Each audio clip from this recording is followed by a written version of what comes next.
Dear students, Assalamu alaikum. This is class 11th and the unit is work, power, energy. This is lecture 1 for this unit. तो आज हम इस unit को शुरू करने जा रहे हैं। इसमें पहला टॉपिक आपका होगा वर्क। सो क्या होती है work in common life?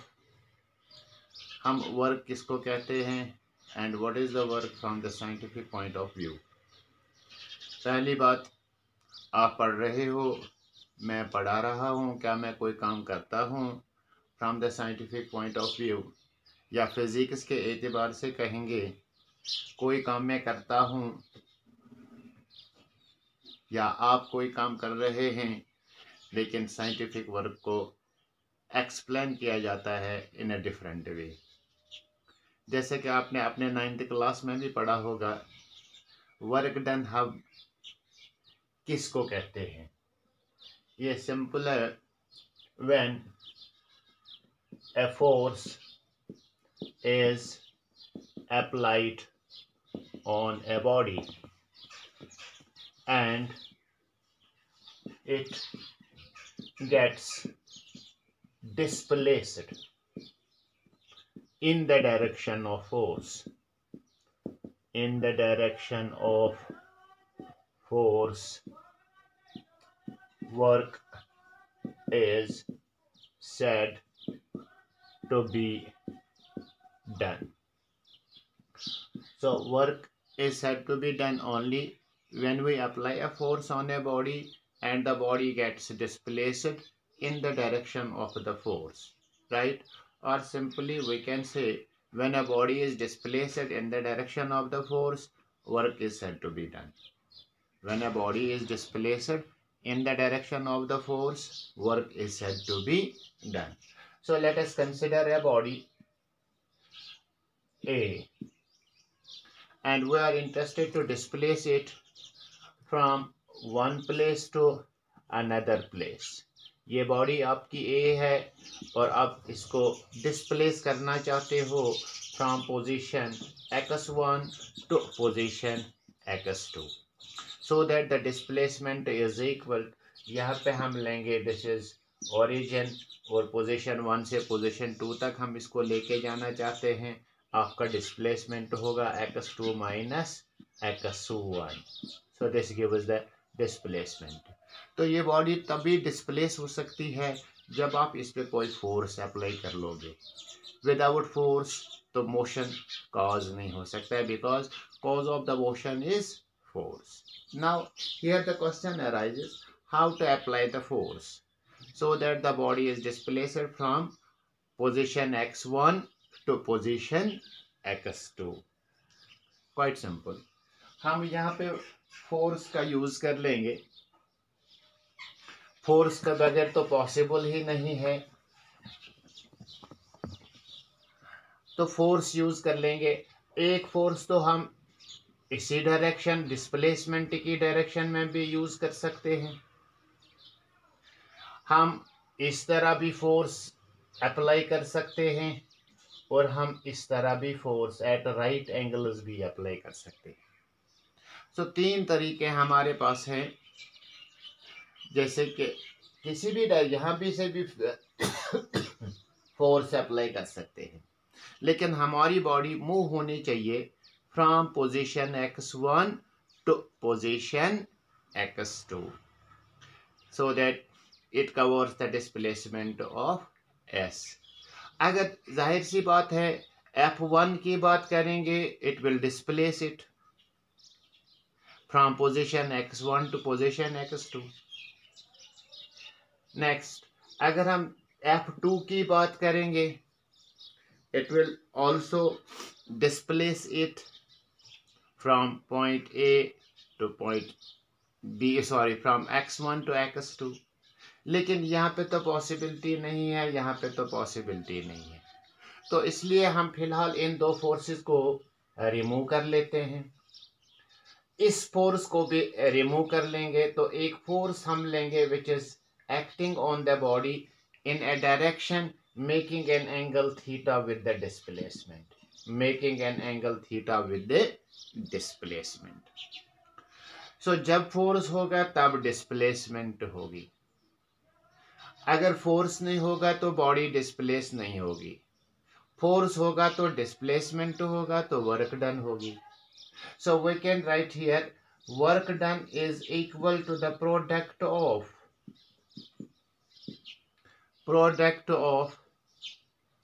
force and displacement, right? So W is equal to product तो हम फिजिक्स में दो तरह से लिखते हैं, one is scalar product and another is vector product. तो अब हमें ये जानना होगा क्या ये वेक्टर क्वांटिटी है या scalar quantity. So it is a scalar quantity, so we can write it as the dot product of the two, that is f dot s, dot product of force and displacement. So what is work done? It is the dot product of force and displacement. So we can write here W is equal to F S cos theta. So where F is the force and S is the displacement, theta is the angle between force and displacement. So in other words, we can write work done is equal to the F cos theta multiplied by the displacement. F cos theta multiplied by the displacement. That is component of the force,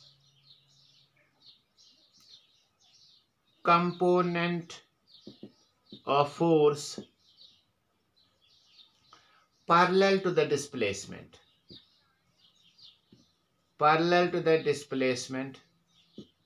into displacement. तो यहाँ पे हम F को resolve भी कर सकते हैं। ए component होगा F cos थीटा, ए कंपोनेंट होगा F sin theta. So the F cos theta is the component which is known as horizontal component, which is responsible for the displacement. तो इसीलिए हम horizontal component लेते हैं, horizontal component of the force which displaces the body. So again the body is displaced in the direction of the force, So this gives the expression for the work done, F cos theta, that is dot product of the two vectors. तो हम यहाँ से units और dimensions भी derive कर सकते हैं, units and dimensions.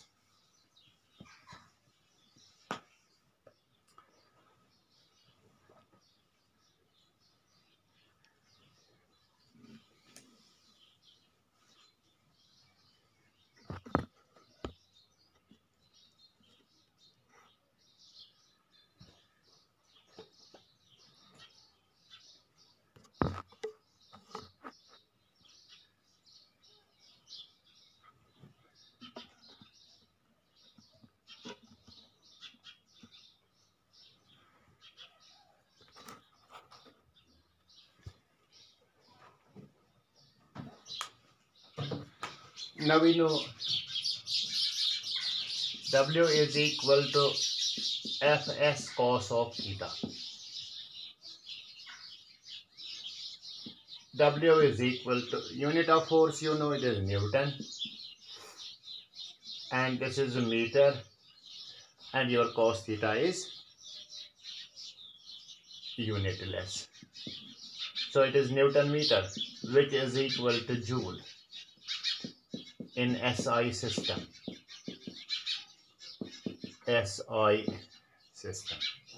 So what is the unit? It is joule in SI system. So we can define here 1 joule. 1J is equal to 1 Newton into 1 meter, implies when a body is displaced through 1 meter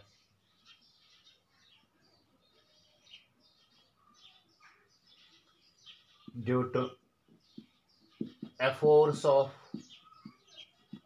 1 Newton, then 1 joule of work is said to be done.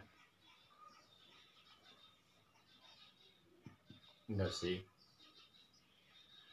or we can say 1 joule is that work done when a body is displaced through 1 meter, when 1 Newton of force is applied on it.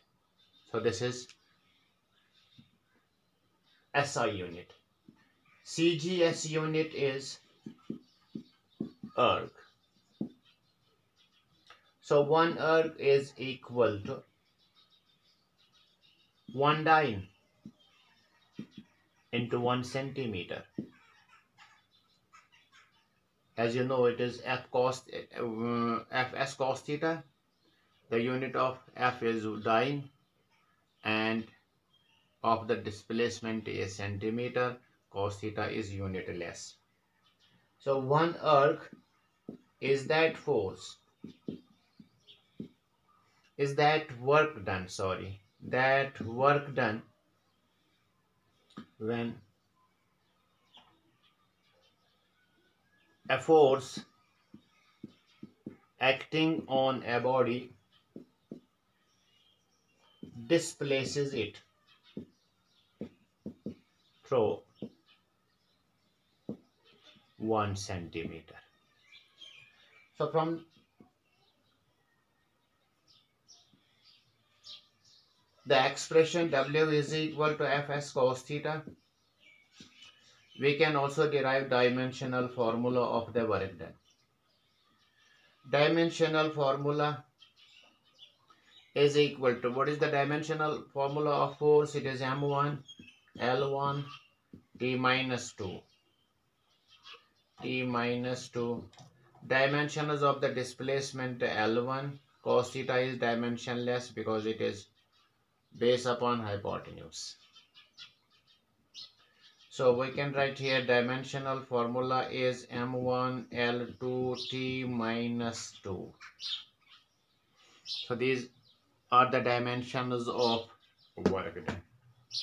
तो अब आप जानते हो ये work done positive भी हो सकती है, ये वर्क डन नेगेटिव भी हो सकती है, और ये वर्क डन जीरो भी हो सकती है.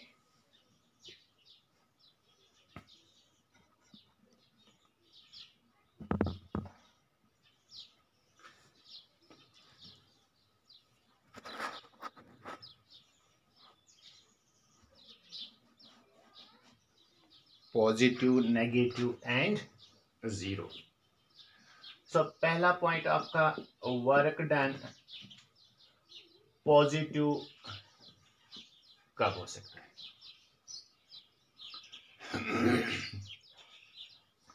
जैसा कि आप जानते हो W is equal to Fs cos of theta. Work done is equal to force into displacement into cos theta, where theta is the angle between force and displacement. तो पहला पॉइंट आप याद रखोगे, when displacement of the body is in the direction of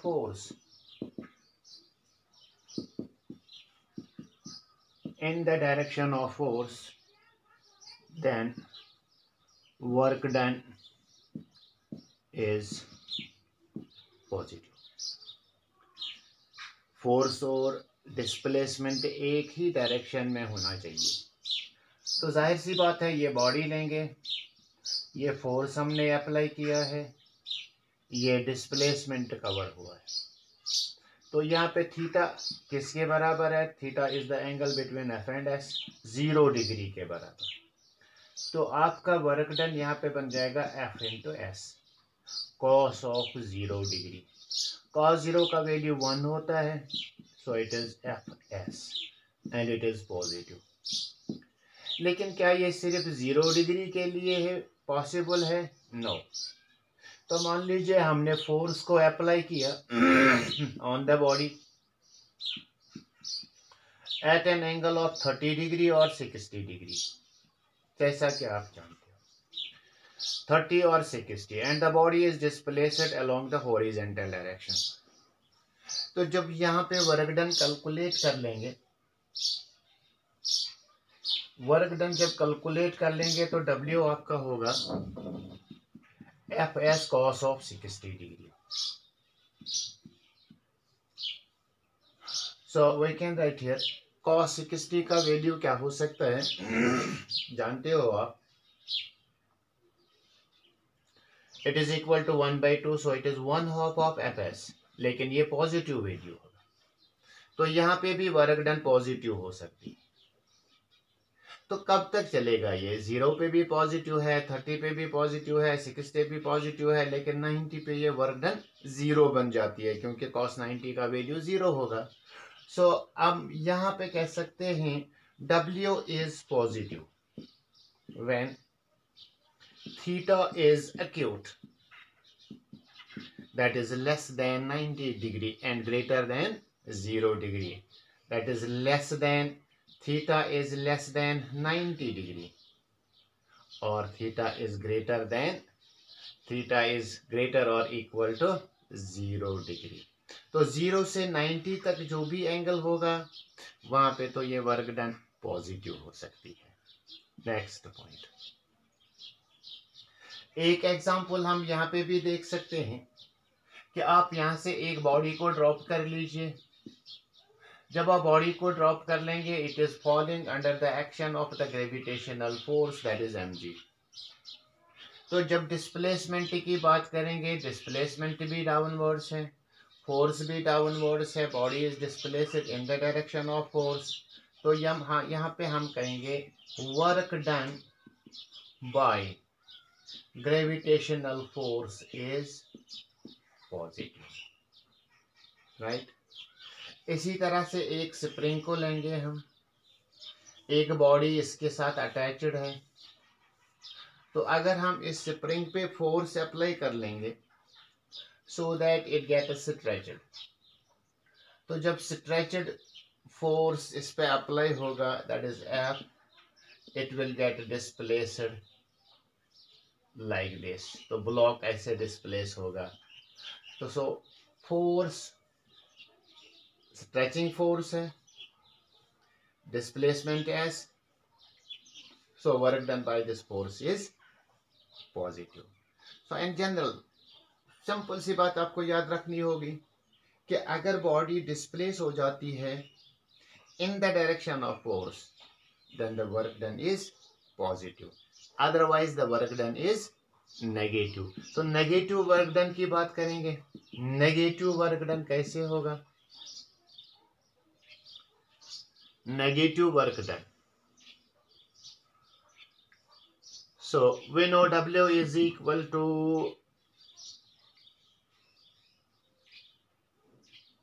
Fs cos of theta, Fs cos of theta। तो यहाँ पे देख लीजिए, अगर ये बॉडी अपवर्ड्स को जाती है, डिस्प्लेसमेंट अपवर्ड डायरेक्शन में है, लेकिन ग्रेविटेशनल फोर्स डाउनवर्ड डायरेक्शन में होगा।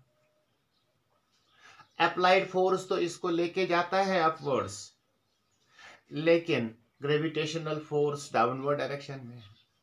ग्रेविटेशनल फोर्स और डिस्प्लेसमेंट के दरमियान जो एंगल है, that is equal to 180 degree.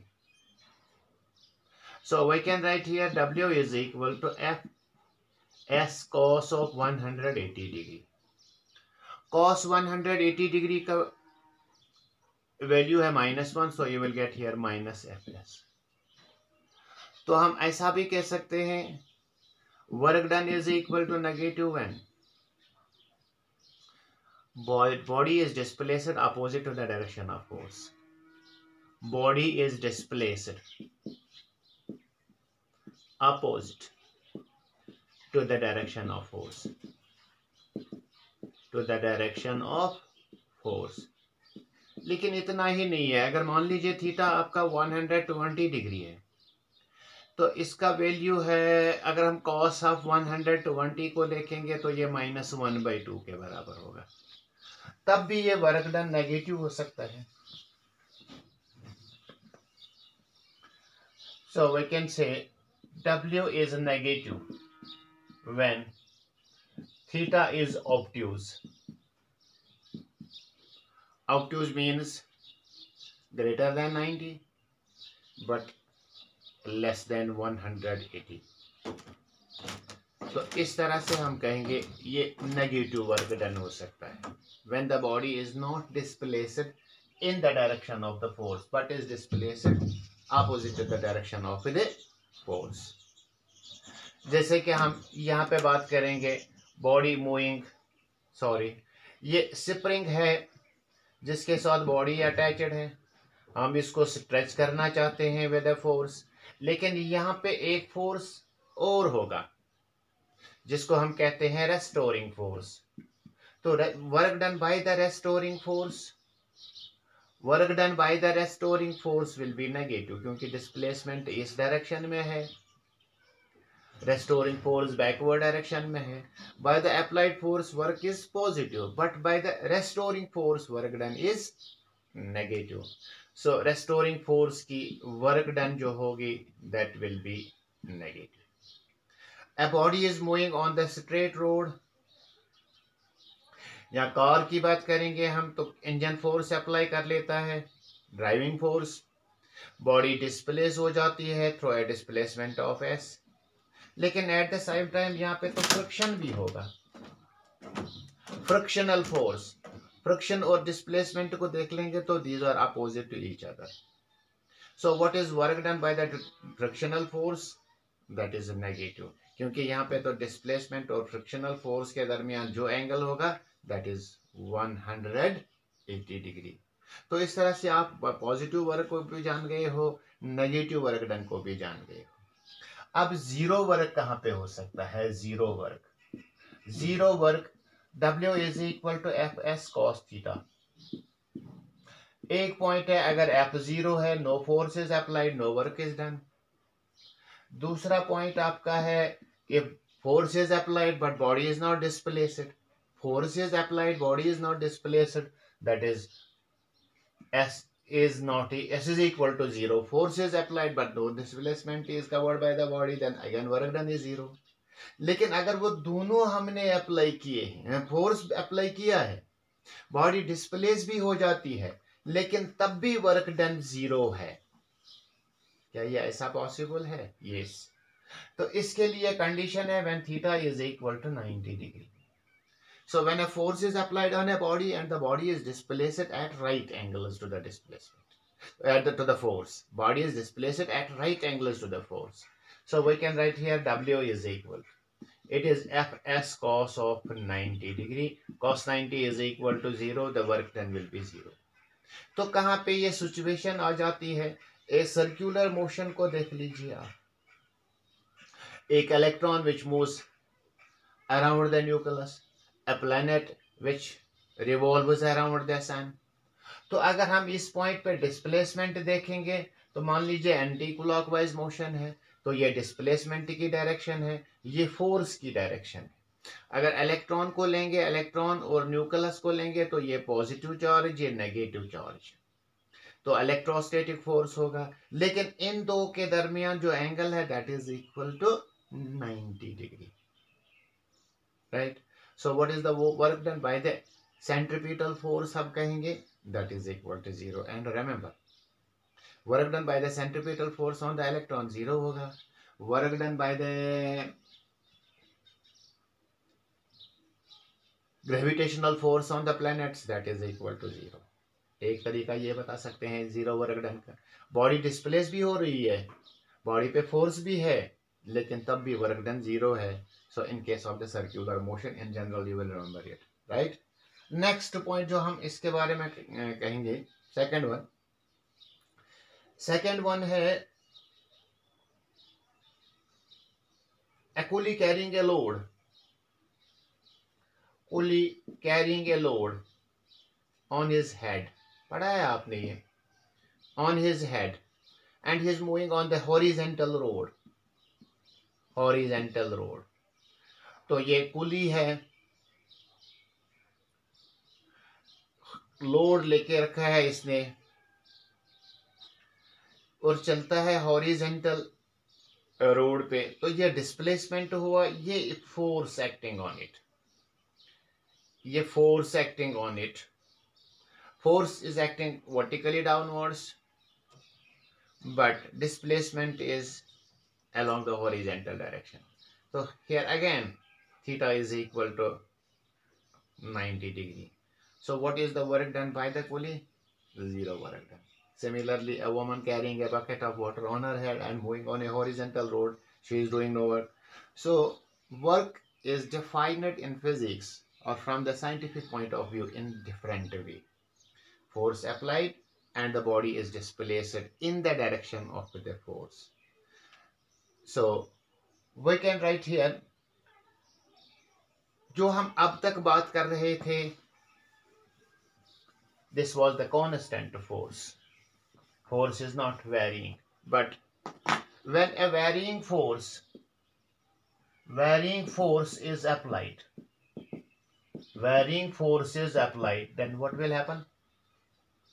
We have to divide the path into small elements.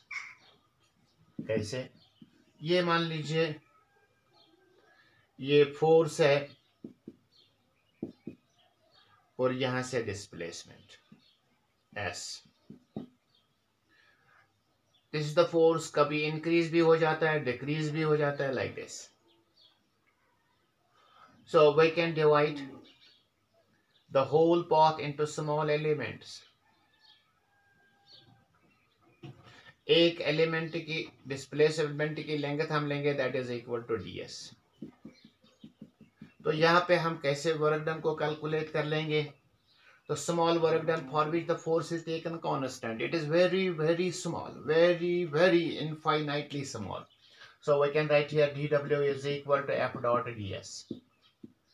f dot ds. So when we have to find the total work done. So we can write here w is equal to integral of dw. चलो यहाँ पे हम limit भी लेके चलते हैं. This is some lower limit, this is upper limit. So we can write it is integral of f dot ds from a to b, f dot ds. So total work done is obtained by the process of integration. So this is expression for the work done.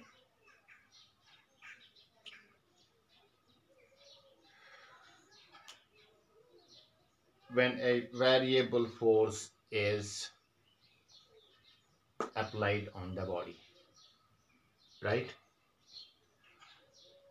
So dear students, ये थोड़ी सी remedy है. आप इस मेरी channel को subscribe कीजिए ताकि जो अगले वीडियोस आ जाएंगे इस यूनिट के वो आप तक आसानी से पहुंच सकें. Thank you. ओके.